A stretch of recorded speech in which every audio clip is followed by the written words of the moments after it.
আজকে যুবক ছেলেপেলেরা তারা তাদের আইডল কাদেরকে বানায়? এটা কিন্তু একটা কমন প্রশ্ন।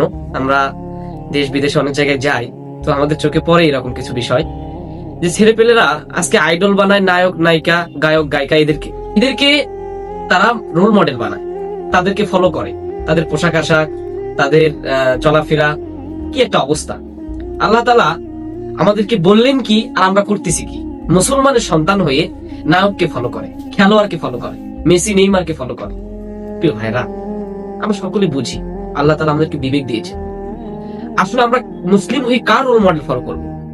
রাসূলের চাইতে উত্তম কোন চরিত্র আছে পৃথিবীর বুকে? তার ৬৩ বছর জীবনে একটা মিথ্যা কথাও সে বলেনি।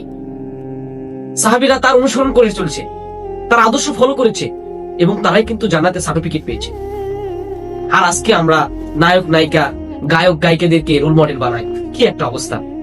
প্রিয় ভাইরা, একটা কথা, আমাদের জীবনটা শেষ হয়ে যাবে একদিন, কিন্তু আমরা পৃথিবী ছেড়ে চলে যাব।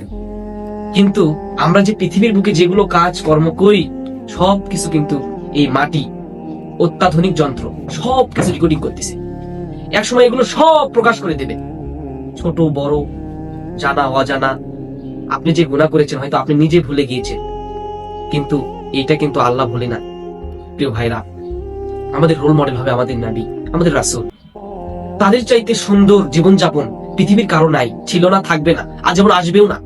তাদের যে চলাফেরা, তাদের যে ব্যক্তিগত জীবন সুন্দর, এটা আমরা বই পড়লে বুঝতে পারবেন, রাসূলের সিরাত পড়লে বুঝতে পারবেন, সাহাবীদের জীবনের ঘটনাগুলো পড়লে বুঝতে পারবেন তাদের জীবনটা কেমন ছিল, তাদের চলাফেরাটা কেমন ছিল। প্রিয় ভাইরা, আসুন আমরা সকলে বুঝি, আমাদের রোল মডেল তৈরি করব, আমরা রাসূলের আদর্শে চলবো। তার আদর্শই হচ্ছে উত্তম আদর্শ, তার পথই হচ্ছে উত্তম পথ, এবং আল্লাহ তাআলা তাকে ফলো করতে বলেছেন, তাকে মানতে বলেছেন। আর তাকে যদি আমরা মনে প্রাণে মানতে পারি, আমরাই পৃথিবী এবং আখিরাতে সফল ব্যক্তি হিসেবে আল্লাহর কাছে গণ্য হব।